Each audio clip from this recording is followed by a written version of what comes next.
El jardí dels mandales.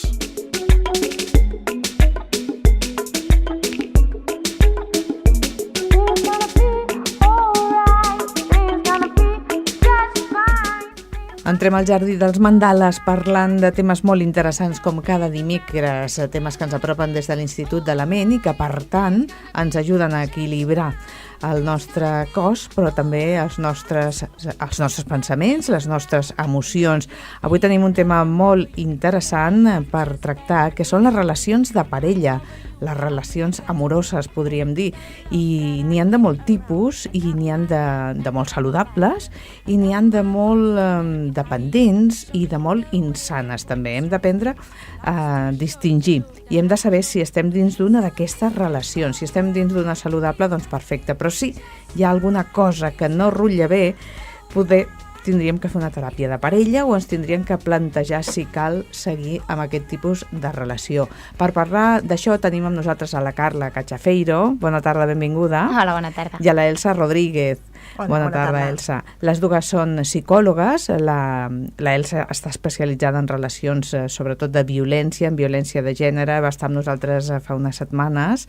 I la Carla és la nostra psicòloga happy. Ella és una psicòloga que ens busca la part positiva de tot i que doncs, pensem que és un bon tàndem, que tinguem a la Carla i a la Elsa juntes per parlar d'aquestes relacions saludables. Per on comencem? Per distingir o per puntualitzar com tindrien que ser les relacions de parella? Comencem per puntualitzar, no? Com s'ha de ser una relació de parella saludable. Penso que bàsicament, no? Sí, molt bé. A veure, Carla, com seria una relació saludable? Tindries uns punts o una manera de marcar-la? Què tindríem que seguir? En general, una parella saludable seria una que pot funcionar com un equip. Això és l'ideal, el perfecte. Els dos van a la una, els dos tenen objectius comuns, es comuniquen bé, aporten la seva part a la relació. Això seria l'ideal. Ara, saludable, doncs, una parella on hi ha una bona comunicació, on hi ha pràctiques saludables, per dir-ho d'alguna manera, en el sentit que hi ha respecte, hi ha confiança, hi ha suport. No hi ha aquesta toxicitat de sense tu no soc res, sense m'has de fer feliç. Tot això és tòxic. Lo saludable és jo estic bé i elegeixo estar amb tu perquè m'aportes. Però sense tu també estaria bé. Això és lo saludable i l'ideal que busquem. Això és difícil, no? Prendre decisions sense discutir amb l'altra persona o ja quan veiem que hi ha aquest punt de vista tan diferent i que cada vegada que s'ha d'escollir una cosa hi ha un conflicte, aquí ja entraríem en que la relació no és tan saludable, no? És a dir, aquest és un punt fort que hem de tenir en compte, no? Jo crec que les discussions són necessàries, però sempre des del respecte. O sigui, és necessari que hi hagin diferències i és el més habitual. De fet, tampoc trobaria gaire saludable que no es discuteixi, però sí que des del respecte, evidentment. Si no hi ha la Elsa... Sí, aquí comencen els problemes, no? És veritat que una relació de toxicitat, una relació de violència, es distingeix perquè hi ha un desequilibri de poder, ¿vale? I es fa un mal ús d'aquest poder, no? Que una de les dues parts que té aquest poder. Generalment són els homes quan parlem de violència de gènere, no? Llavors sí que és important comentar que aquest desequilibri comporta una sèrie de problemes dins de la parella. I un dels altres punts és que també se té la intenció de fer mal a l'altra part, no? És a dir, ho dic perquè una discussió en una parella no vol dir que estiguis en una parella o que t'estiguin maltractant, no? Però si aquest maltractament, aquests insults, aquesta problemàtica és sistemàtica, llavors sí que estem parlant ja d'un problema de violència dins de la parella, no? O sigui que pot passar també que algú estigui acostumat a que el tracte amb la parella sempre acabi amb un insult, amb una paraula forta, amb una pujada de to. I per molt que ho dongui per habitual, això no tindria que ser, no? Exactament, es comença a normalitzar aquestes situacions, no? Doncs un punt important a tenir en compte. I quan parlem de sexualitat, també aquí hi ha una distinció en el que seria una relació saludable sexualment i el que seria una relació sexual sota una imposició, un control, un no puc escollir el que vull, el que m'agrada, el que no m'agrada, no? Sí, per exemple, quan hi ha una parella saludable, la sexualitat es viu com un punt de retrobament. És algo comú i que beneficia els dos, si els hi ve de gust als dos i els dos es poden expressar lliurement. Sí, és una elecció. En canvi, bueno, sí, en les relacions de violència és una situació d'imposició també, no? O s'utilitza també com un càstig o com una manera de controlar la parella. I si s'arribés a una violació també podria ser un maltractament? Sí, de fet hi ha moltes violacions dins de... És una situació molt comú en una relació de violència, però no es dona com una violació, no? És a dir, el fet de que algú t'obligui a fer una cosa que tu no vols, això constitueix una violació.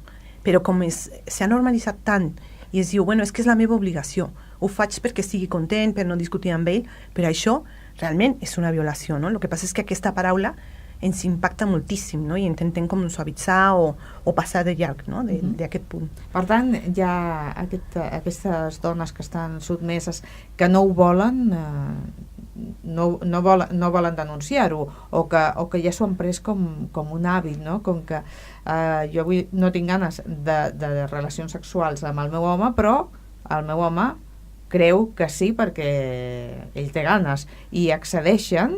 En aquest moment això es consideraria una violació, tot i que elles no ho reconeixen, no? Com a violació. Sí.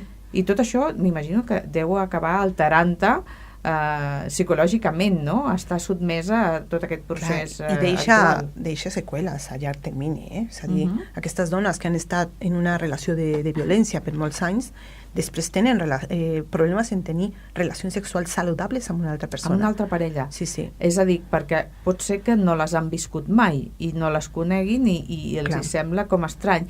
És difícil llavors tenir un contacte normal? No... S'ha de fer una teràpia perquè puguin tornar a tenir un contacte sexual normal? Hi ha dones que no ho necessiten, És veritat que no tota la població que ha patit una relació de violència ha de passar per un psicòleg, però la gran majoria sí que necessita, I en el rubro de lo que és la violència sexual, sí que s'ha de fer una teràpia específica, perquè és a dir, elles ja ho relacionen amb situacions desagradables, no és alguna cosa que sigui per elles desitjable. Sí. Déu-n'hi-do, no? Tot el que ens aporten les relacions de parella insanes i que no les veiem, perquè hi ha aquestes relacions que també es diuen de dependència, allò que ens deies tu, Carla, de dir no puc viure sense tu, és que no puc estar amb tu tantes hores, és que no pots marxar al cap de setmana, fins i tot hi ha gent que es té que moure per feina i acaba reprimint-se i no fent moltes coses que li agradaria fer perquè si no la seva parella se sent malament. M'imagino que deu ser molt difícil que aquesta parella vegi que això no és sa, perquè per ells, no sé, m'imagino que ho deuen veure com una demostració d'amor. Jo, per lo que veig a vegades amb la gent que t'explica, mira com m'estima, que no em deixa anar aquí, és insà. Quan en realitat l'amor hauria de ser al revés. Si jo t'estimo, vull el millor per tu. Sí, la concepció social de les relacions és molt des d'aquesta dependència. El romanticisme ens porta a aquesta dependència, però lo saludable i l'amor real és un àmbit de creixement. O sigui, és utilitzar la parella com a àmbit de creixement i no com una limitació. Ara has dit una cosa, el romanticisme. És a dir, ara ja posem l'alerta. Quan algú diu jo sóc molt romàntic, ojo! Sí. Ves en compte, sí. Una cosa és tenir detalls i ser una persona detallista, que també s'associa amb el romanticisme.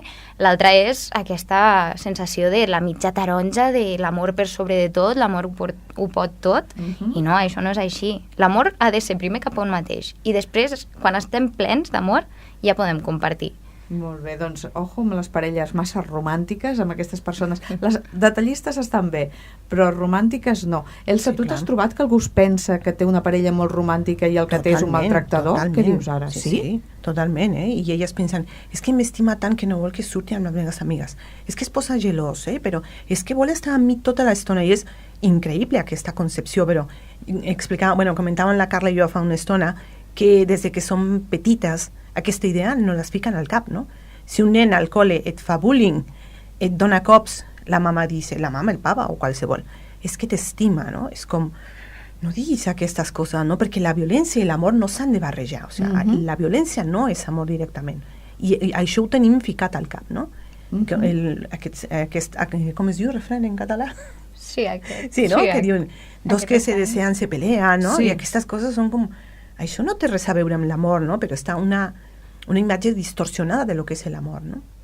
Caldria reeducar a la població, als nens des de petits, reeducar-los? Perquè això és una tasca difícil, perquè clar, els pares, potser ara aquestes noves generacions ja venen una mica més, però no venen?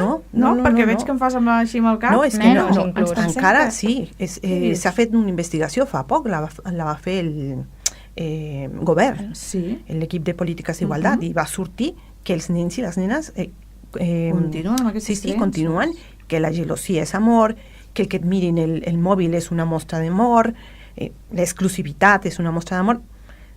No, això no hem progressat gens ni mica, En canvi, em xoca quan a vegades veus programes a la tele que surt aquesta gent que creuen el poliamor, en aquestes relacions grupals, podríem dir, que s'estimen de tots els sexes. Això, és a dir, que ens estem anant als extrems? Sí, penso que sí. No hi ha una cosa mitja? Jo crec que aquí hi ha una part d'alliberament i de qüestionar realment el que està imposat. O sigui, al final l'amor cadascú el pot viure, igual que la sexualitat, com millor li vagi, mentre no perjudiqui als altres ni a si mateix. Amb la qual jo crec que això és un avenç. Acceptar noves maneres de relació amb respecte i que tothom estigui d'acord amb aquesta situació. Sí. I clar, això em xoca amb l'altra posició de que la joventut segueix pensant que cal mirar el mòbil de la parella, cal controlar la red social on està, i tot en nom de l'amor. Posa me gusta o no li posa. Exactament. És que només cal veure les pel·lícules d'adolescents, d'amor, a 3 metres sobre el cielo, tot aquest tipus de relacions ja et mostren un model que no és gens tòxic, que no és gens saludable. Sí. Parla'ns d'alguna pel·lícula tòxica, que així ja la censurarem. O que algú que ens estigui escoltant i que vegi que a casa té un fill que té idolatrat algú que es mostra amb un personatge d'una d'aquestes pel·lícules, que mirem una miqueta, jo ja m'hi poso, i si ens veu l'adolescent o si ens escolta l'adolescent, doncs que sàpiga que això no és un bon patró. Quin seria un exemple d'alguna dependència i que fos una pel·lícula que tothom segueix i que els hi sembla una mostra d'amor increïble? Els últims booms així que recordo una mica, ja no estic tan ficada al tema, és, per exemple, 3 metros sobre el cielo o 50 sombres de Grey. 50 sombres, les de 50 que tothom li sembla fantàstic, una alliberació sexual els hi sembla, no? En absolut, és una relació de violència terrible, amb una situació de control que, bueno, és escandalós, no? Però tothom, ai, que maco, és amor, això, mira, m'agradaria trobar algú així. No, per Déu, no. És horrorós, de veritat, I hi ha us ve al cap alguna relació sana que sigui coneguda de manera pública o dins d'alguna sèrie? Perquè, clar, ara, així de sobte jo també la vull buscar i veig que tot és bastant romàntic. Sí, és el que enganxa, vull dir, és el que ven. Però tot és de molt patir. Quan veiem una sèrie, quan veiem una pel·lícula, acaben plorant i de molt patir, no? Hi ha un desequilibri en el que és la relació, algú que estima molt i algú que estima de manera, podríem dir, doncs, egoista, no? De manera possessiva. Clar, i té aquesta creença, no?, de que l'amor és equivalent al patiment. Si no pateixes en una relació és que no t'estima, no? És una situació una miqueta contradictòria, no? Quan l'amor és, el que deia Carla, creixement, llibertat, companyia, no? Però això és una idea molt distorsionada, no? Però que hem sentit, no?, en les cançons, en les pel·lícules, en els llibres, doncs sí que és una miqueta complicat i sí que s'ha d'educar, no?, en aquesta situació. És que ja des de Disney, o sigui, les pel·lícules de Disney són la princesa que espera ser salvada. Ara cada cop menys, és cert que cada cop estan atenent més la diversitat i s'estan posant les piles, però jo les pel·lícules que veia de petita eren aquestes, la bella durmiente que s'espera que el príncep li faci un petó. Clar, i la que és la de violència per... La màxima és la Bella i la Bèstia, no? Que hi ha un segrest també, que la illa de la seva família, que hi ha maltractament i hi ha crits, insults, crits horrorosos, no? I ella ha d'esperar, i de fet hi ha una canció dins de la pel·lícula que diu una cosa com tu has d'esperar i tu has de ser la que lo ajudi a canviar, no? És brutal aquesta frase, no? Que és el que fem de fet les dones, no? Sempre tenim l'esperança de que nosaltres podem canviar aquesta bèstia que tenim dormint al llit amb nosaltres, no? És brutal. Ara se'm posa ja la pell de gallina de pensar que estem en una societat que estem rodejats, estem envoltats d'aquest tipus de violència, podríem dir a vegades com camuflada, com que no la veiem, no? Però la tenim allà mateix, perquè en el tema tan simple com el de, i a més tan tòpic i tan escoltat, el de les tasques domèstiques, el que tots fan igual, s'està arribant a que tots fan igual o se segueix fent la diferència? L'home encara no sap posar la rentadora, encara no va fer la compra, encara sembla que treballa més i la dona treballa menys i té que fer més coses a casa? Sí, encara continua això. És veritat que cada cop és més participatiu, però no està equilibrat. La repartició de tasques domèstiques no s'ha arribat a l'equilibri. I si s'està equilibrant també s'entén des de l'ajuda. Jo he arribat a sentir bueno, és que jo t'ajudo a fer la compra, jo t'ajudo a casa. No m'estàs ajudant, és el nostre projecte comú i els dos hem de col·laborar de la mateixa manera. O sigui, ja es segueix percebent com que és responsabilitat de la dona. I la dona també percebeix així, no? Sí, Perquè diuen, no és que me pone la lavadora, no és com... No et posa la rentadora, no? Està fent el que li toca, el que li pertoca a casa, no? Però tenim aquest concepte de que totes les tasques de la llar és nostra responsabilitat, no? I hem de començar a canviar aquest xip. De fet, jo és el que treballo amb moltes de les pacients que tinc, que estiguin en una relació de violència o no, tenen aquesta manera de pensar, no? I hem de treballar. No t'està ajudant, està col·laborant. Tu has de demanar, no? És complicat. Però llavors tu tractes la dona i tornem a estar amb el rol de que la dona ha de fer canviar l'home i veure-li i que vegi tot el que fa malament, o llavors sempre tens que tractar la parella. Per exemple, si tu tractes la dona i li dius no, això no és així, el teu home no t'ha d'ajudar sinó que ho ha de fer, llavors el paper de la dona que tu estàs tractant és el de a casa reeducar l'home. Reeducar no, jo el meu objectiu és que ella canviï aquesta manera de pensar. Que no quedi sotmesa a lo que mana l'altre. O que no prengui com un favor, no? Que és el que elles diuen, ai, és que ho fa, no? Em fa aquestes coses, no? El meu treball és aquest, no? No amb ells, ni que sigui la responsabilitat d'ella, no? En absolut, no és el meu objectiu. I no et trobes que amb aquest voler canviar la dona es trobi que l'home la rebutja, que vagi a fer un tractament amb tu, amb una psicòloga? Aquest canvi no li agradi a l'home, que vegi que ella és diferent, que ella ja veu les coses d'una altra manera? Us trobeu? I no només amb la parella. O sigui, ja de fet és un canvi que fa la persona. El seu entorn està acostumat a que sigui una determinada manera i moltes vegades és una manera en què aquesta persona surt perdent, per tant l'altre surt guanyant. És a dir, que quan canvia un, canvia l'entorn. O sigui, això s'ha dit sempre i és totalment real, no? Vull dir, fins i tot aquella persona ja no deu voler estar amb el mateix tipus de persona que pensa com ella pensava abans, i tot canvia, és una evolució, no? Exacte. De tot. La persona ha evolucionat i si l'entorn no evoluciona amb ella, doncs hauran de canviar coses. Qui ve a una teràpia de parella? Algú que ja està en un punt extrem, allò que dius ja està tot trencat? Caldria que es vingués abans a fer una teràpia de parella? Sí, jo de fet, no és per interès personal, però tal com la teràpia individual, crec que és algo que ens aniria molt bé a tots, precisament per això, perquè socialment no se'ns està impartint una educació saludable. Per tant, és un àmbit de creixement i podem comprendre i aprendre moltes coses amb una teràpia. Ara, sí, s'utilitza quan ja no tenim una altra opció, quan ja ho hem donat tot per perdut, no sabem cap on avançar, hi ha un malestar que cada cop es fa més gran i anem a veure que ens salvin. O que moltes vegades també es percep des del bueno, jo te'l porto o te la porto i tu ja me la canvies, perquè és defectuós. Sí.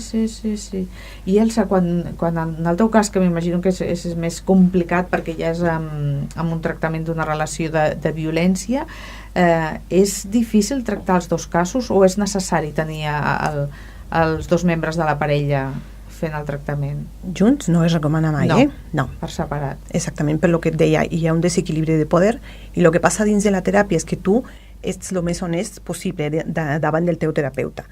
I el que fa la parella, l'home que és maltractador, agafa aquesta informació per fer-li mal a la seva dona. Llavors aquí ja és un punt que has de protegir-la ella també, no? Llavors el que es recomana és que ell faci una teràpia, que és el més recomanable, però generalment ells no volen, són elles les que estan en Clar. teràpia. Són elles, no? I seria el més convenient que ells fessin aquesta teràpia. Però els dos serien, en aquest cas, no sé si dieu malalts o els dos pateixen algun trastorn, com li dieu? Perquè els dos necessiten un tractament en diferents àmbits, un com a maltractador, l'altre com a víctima, però els dos estan patint, no? Sí, totalment, perquè ells també tenen aquesta idea, ells pensen que tothom està equivocat menys ells. I si són persones que pateixen aquesta gelosia, aquesta inseguretat, no ho passen bé, no estic justificant de cap de les maneres, no? Però sí que ho passen malament aquests homes, no? Potser és un patiment més encobert. Sí. Clar, perquè ho veuen com a normal, no? D'aquella manera. Sí, perquè la dona no veeix el que ell li diu, no? I per el seu cap és tan fàcil que ella faci el que jo li dic i s'acaben els problemes, no? Però no és així.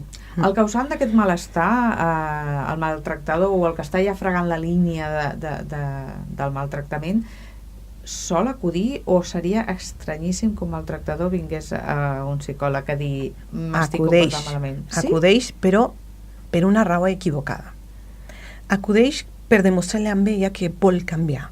Però tot això és un teatre, és una manipulació. Jo el que m'he trobat, que hi haurà homes que de veritat que vulguin canviar, no? Però el que jo m'he trobat a la meva consulta és que arriben homes que han maltractat a la seva dona i que van com, mira, estic anant al psicòleg, Veus com ja ho faig? Posa la medalla més. Sí, exactament. Digue'ns uns casos concrets en els quals tant una dona com un home tindrien que demanar ajuda, no demanar ajuda, simplement a fer una consulta amb una psicòloga com tu, que està especialitzada en relacions de violència, perquè es vegin o perquè es tranquil·litzin, perquè no vegin que es té que anar com un cas extrem, perquè perdin la vergonya d'anar-te a veure i de consultar, perquè es quedin tranquils i els donguis una pauta sana. Generalment jo treballo amb víctimes, i el que passa és que treballar amb un home és complicat, perquè és un problema que ell té cap a totes les dones. I jo com dona no tinc cap autoritat davant d'ell, no? I es recomana que vagi a un especialista primer en violència de gènere i que sigui un home. Que també l'equip de polítiques d'igualtat té un psicòleg i un treballador social que estan treballant en això. Però les dones que poden consultar comencen a tenir una sèrie de sintomatologia que és molt específica, no? Comencen a tenir, no poden dormir, tenen problemes per menjar, estan tristes tot el dia, estan plorant tot el dia i senten com que no saben què és el que està passant.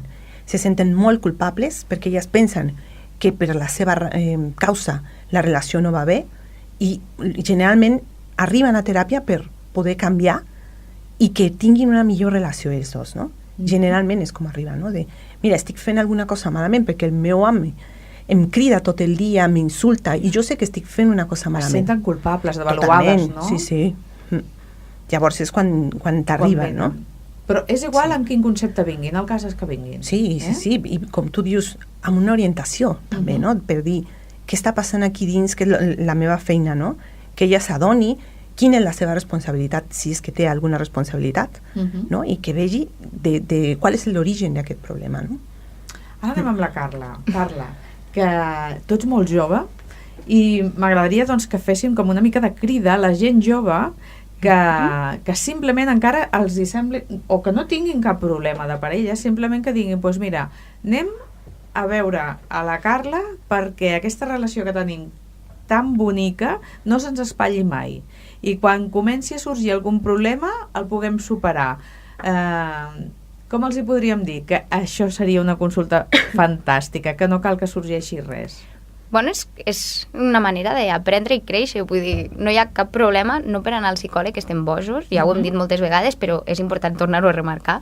Llavors, si volem tenir una parella saludable, si volem aprendre a com gestionar aquestes relacions, perquè no és gens fàcil tampoc, són dos persones completament diferents, amb històries diferents, que s'han ajuntat i han de fer un tàndem. Amb moltes xarxes socials pel mig, que això és el gran problema també, actual, ara hi ha moltes dificultats, sí, molt control també amb les xarxes socials, però és que és simplement voler ser millor, i això és algo que tenim per naturalesa tots, el que passa és que a vegades ens n'adonem millor, alguns ens n'adonem més que d'altres, però molt bé. Si no també pot ser que hi hagi problemes i que no estiguem sapiguent gestionar o que hi hagi un malestar, doncs podem anar a teràpia i com abans anem, menys trillat estarà el problema. Millor, doncs la gent jove ja des de les primeres relacions poden fer una consulta, i jo també li diria a la gent gran, doncs fer una consulta a algú tan jove com la Carla, tan positiva, doncs també pot obrir finestres noves, de dir, mira, ens estàvem fent una bombolla ja amb el nostre pensament, amb la nostra ideologia ja del segle passat, i resulta que ara ens venen idees fresques i que ens poden revifar la relació, no? Tot és positiu aquí, que sí, Elsa? Total. Sempre. Totes les situacions es poden canviar. Sí, sí? Efectivament. Doncs, encara que siguin dolentes, també es clar. pot sortir, i de les situacions desagradables també surten moltes coses maques. És veritat que sí. Clar que sí. És el patiment el que ens fa... Ens hem deixat de parlar dels fills, perquè clar, això també... Com viuen els fills depèn de si la relació dels pares són més saludables o menys, però si voleu ho fem en un altre programa també. Perfecte. Doncs un telèfon de contacte per l'Institut de la Ment... 726-666.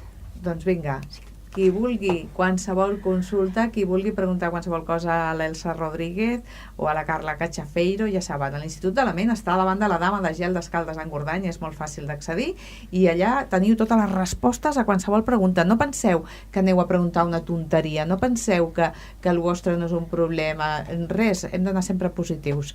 Moltíssimes gràcies per haver estat avui amb nosaltres aquí en aquestes tardes de dimecres dedicats a la ment, que la ment, arreglar la ment també ens arregla el cos, que tot està lligat. Oh, i tant. I serà fins la propera. Gràcies. Merci. El jardí dels mandales. I avui us recomanarem un llibre infantil, que jo sempre dic infantil, juvenil i per totes les edats, perquè ens encanta parlar de llibres com aquest llibre de l'editorial nòrdica, Cor de Gofre. L'autor és la Maria Parr.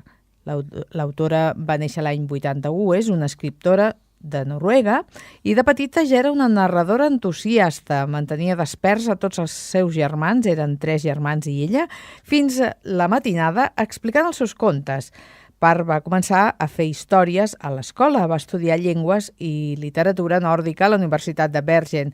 Actualment és professora a temps parcial a l'escola secundària Vanilven. Els llibres de la Maria Parr han guanyat molts premis, entre ells els Lux, el Premi Grarge, el Siebergen Griffel i el Prix Sorciere. El seu treball també ha estat publicat en nombrosos països amb molt d'èxit. L'any 2015 va rebre precisament per aquest llibre que avui presentem, Cor de Gofre, el superpremi que otorga la prestigiosa revista Andersen d'Itàlia al millor llibre de l'any. I què explica aquest conte? Doncs que en un petit poble de la costa noruega, Kate i Matilde viuen l'Helena i el thriller. Ella és intrèpida, divertida i aventurera. Ell, la ment serena de tots dos. Són amics de l'ànima, encara que en Thriller necessita que li diguin més vegades, com a tots ens passa en algunes ocasions. L'Helena viu sola amb la seva mare i de tant en tant pensa que li agradaria tenir un pare. En Thriller té una germaneta adoptada a Colòmbia i un avi magre i arrugat que viu al soterrani de casa i el qual adora. El que més els agrada és compartir les gofres calentetes que fa la tia àvia i passar el dia junts, gaudint d'aventures que a vegades quasi acabin en catàstrofes. Aquest és el regne de l'Helena i el Thriller. Els vols conèixer? T'animes a llegir aquest llibre? Doncs segur que t'encantarà. Cor de Gofre, nòrdica editorial, i l'autora Maria Parr. Són contes que ens arriben de la mà d'una bona editorial i que ens parlen de costums, històries d'aquest país tan bonic, Noruega. I aquest ha estat el programa d'avui, al Jardí dels Mandales. Com cada dimecres tenim una cita amb la ment i amb els sentiments. Que siguin molt feliços. Salutacions de qui els ha parlat, Lourdes Prat. Adéu-siau.